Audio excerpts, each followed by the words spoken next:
everybody. Happy day. Start to an amazing day. I saw the sun come up and I'm out here doing my thing. You can see I'm back down to a size 6 at 55 doing foundational health.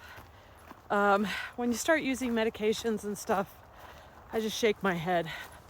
Learn how to eat for your body.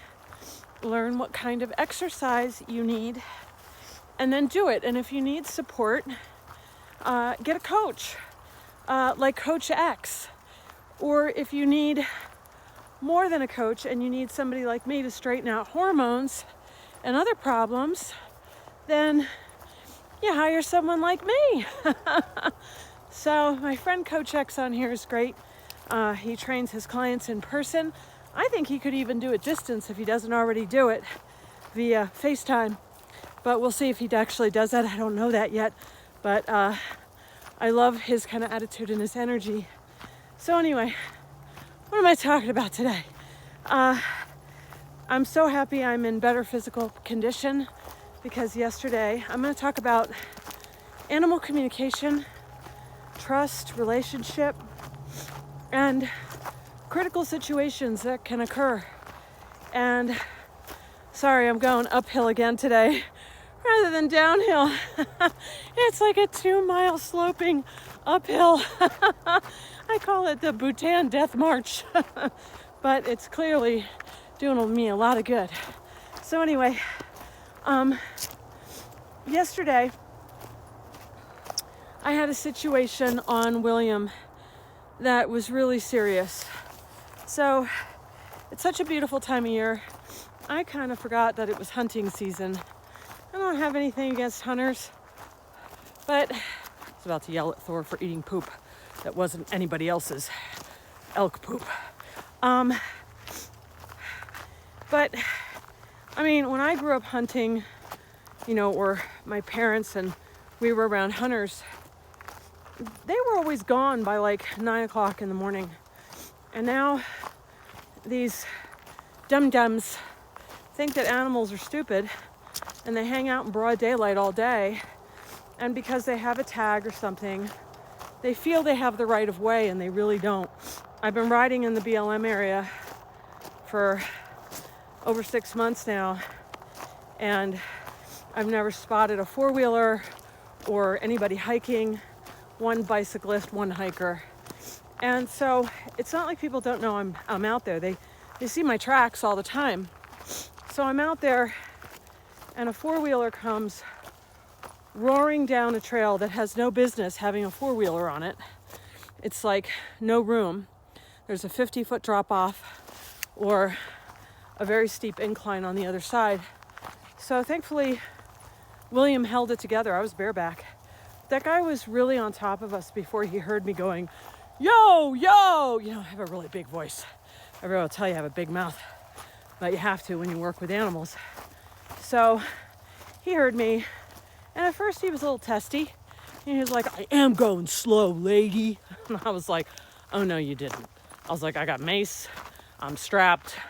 I will go to town on your butt. I was like, I was so upset. And then I said, not slow enough for a horse that can't see you coming around the bend and for a place that there's no place for me to go. And my horse just reared up and I'm bareback. And I had an injury 3 years ago.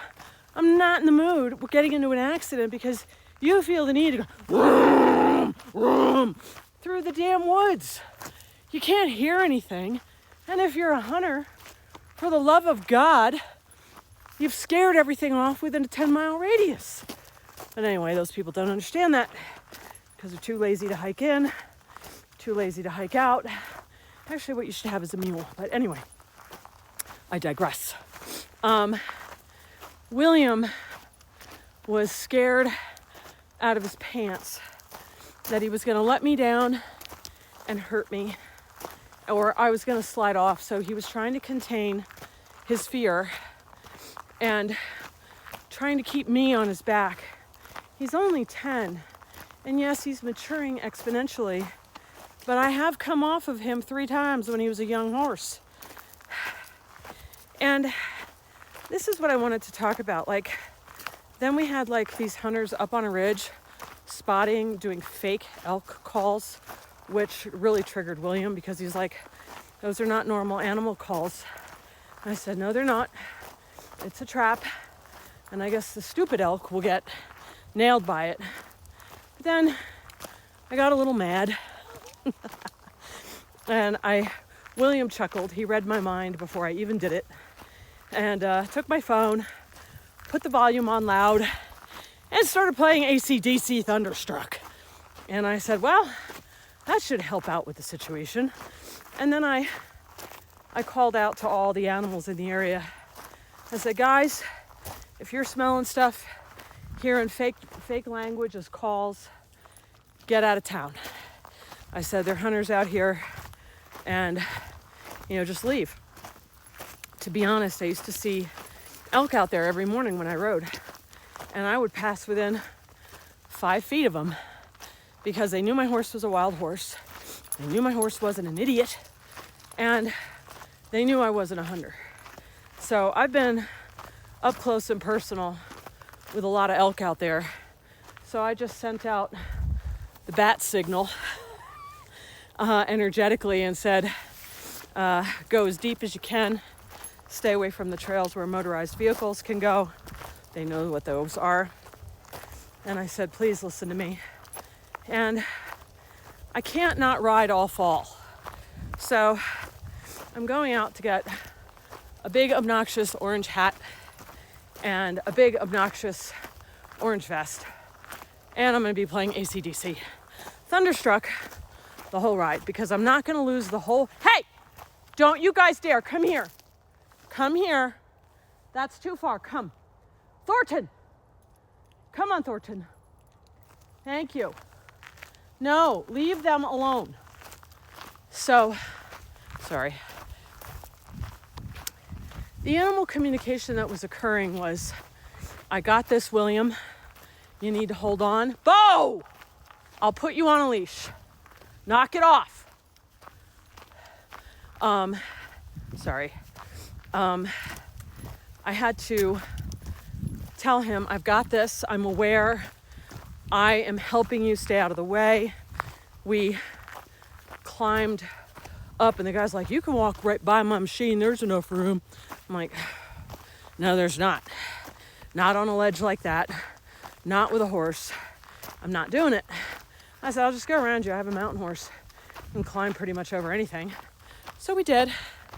And he said, well, I'll let other people know that you ride around this time. Guys!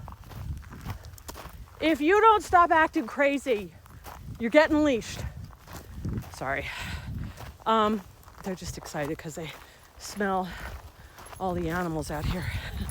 So in split seconds of heart pumping, and that's why I like also riding bareback, I could feel his heart pounding underneath me, and I knew we were in serious danger of the logic part of his brain going bye-bye and having a bad situation. So I started doing energy work and communication work around releasing his nervous system and saying, you got to stay with me. You got to stay present. I got this. I got you. I will protect us, but we need to work as a team, and you have to listen. This didn't happen overnight. I fell off him 3 times when he was young. Mostly one was just a stupid circumstance, and the other 2 were my fault. You can't blame the horse. And if you buy a horse for a task and they can't, within a week or 2, perform said task, you don't have a right to turn around and throw them away. And I'm going to talk about Arrow tomorrow and elaborate on this more. But yesterday, William, come on boys, was a genius. And truly we are partners. And that took 9 years of work, not just suddenly overnight. Oh, he's got a good temperament. He should be good for everything. Doesn't work that way.